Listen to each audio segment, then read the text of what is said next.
Всем привет, ребята! И вот такая проблема. 211 Мерседес неожиданно сломался ГУР.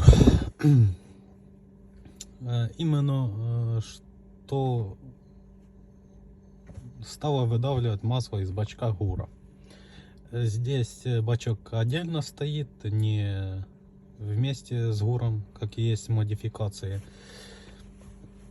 В кого такая проблема, сразу проверьте подсос воздуха.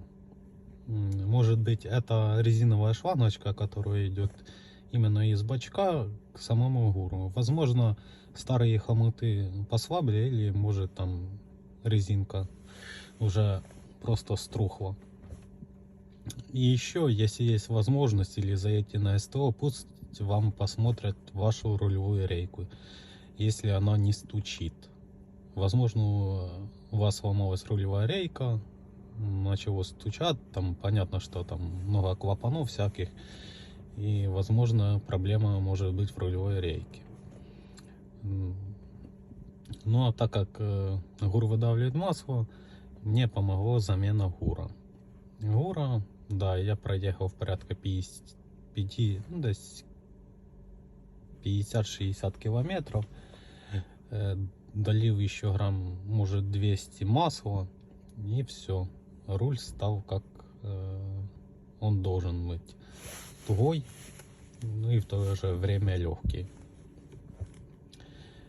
Так что, если у вас такая проблема, что ГУР выдавливает масло, проверяйте рейку, подсос воздуха.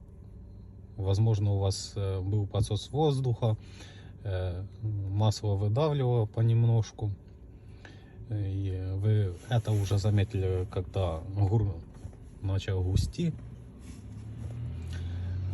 Возможно, проверьте подсос воздуха, может, вы его найдете, или поменяйте шлангочку, которая идет к ГУРу, к бачку.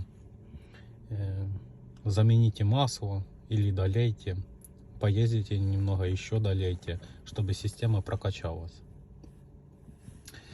И если это уже не поможет, тогда да, замена ГУРа.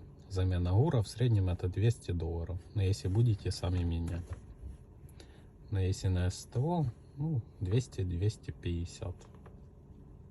Но это при том, если вы сами найдете себе ГУР не очень дорогой, потому как на СТО может поставить оригинальный, бошевский, за $400. Ну, ребята, не все так страшно. Самое первое, ищите подсос воздуха и проверьте рулевую рейку. Если с этим все нормально, тогда печаль, нужно менять ГУР. Надеюсь, кому-то помог.